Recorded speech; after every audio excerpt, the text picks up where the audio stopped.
이 복잡한 이야기 속에서 우리는 이혼을 완강하게 거부하고 오랜 법적 싸움으로 이어지는 이선주의 이야기를 파헤쳐 봅니다. 다행히 미성년자 딸 잔디가 수술을 받아야 할 정도로 상황은 확대되지는 않았다. 금강산을 속여 잔디 수술을 하게 하려는 이선주의 계획이 드러났다. 내내 이선주에 대한 깊은 애정을 품고 있던 금강산은 그녀의 바람을 견디고 적응하기로 결정했다.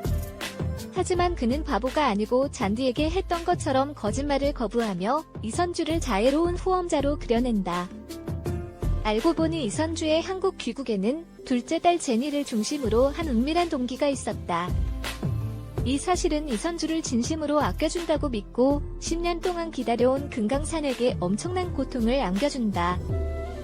이제 그는 이선주의 의도에 대한 진실을 알게 되면서 엄청난 감정적 혼란의 가능성에 직면하게 된다.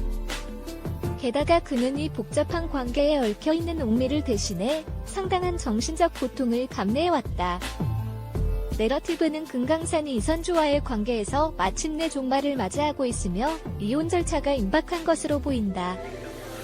설상가상으로 둘째 딸 제니가 핵심 증인이 되어 혼외 정사에 대한 증거를 제공할 가능성도 있다. 게다가 이선주의 미국인 남편 제임스 킴의 상속 재산도 무효가 될 위기에 처해 있다.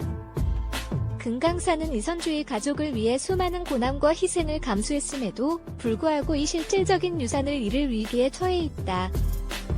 이러한 상황은 자신의 가족과 관련된 문제에 있어서는 불같은 결단력과 자신이 믿는 바를 옹호하려는 의지를 보여준 금강산의 다른 면모를 드러냈습니다.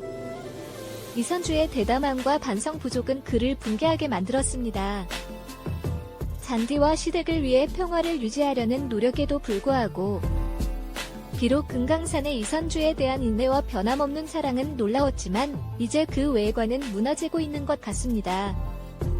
특히 생명을 바꾸는 수술이 필요한 잔디를 기만적으로 치료한 이선주의 용서할 수 없는 행동을 더 이상 간과할 수 없다. 15년 동안 지붕 밑에서 잔디를 키워온 마옹도도 이선주의 행동을 옹호하는 것이 어려울 수도 있다. 제니의 건강이 좋아지면 외할머니 집을 떠나더라도 친가족에게 양육될 수 있다는 희망이 있다.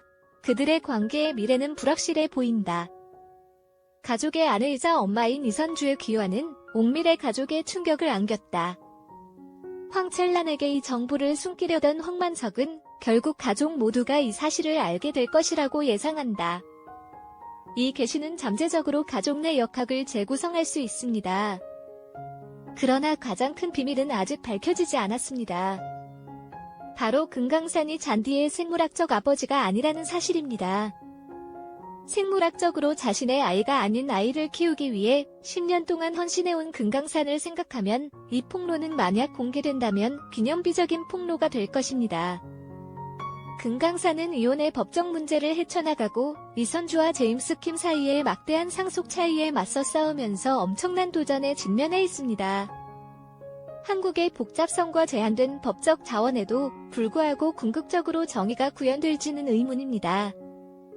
이야기가 계속 전개됨에 따라 금강산이 속임수의 그물을 풀고 그의 소란스러운 결혼 생활을 어느 정도 해결하려는 것처럼 보이기 위해서는 친구와 가족으로부터 얻을 수 있는 모든 지원이 필요할 것 같습니다. 결론적으로 이 복잡하고 감성적인 이야기는 속임수, 배신, 가족의 비밀로 가득 찬 파탄 직전의 결혼 생활의 복잡한 세부 사항을 탐구합니다. 앞으로 다가올 이혼 절차가 어떻게 전개될지, 사랑과 배신으로 뒤얽힌 이 이야기에서 정의가 승리할 수 있을지 지켜볼 일이다.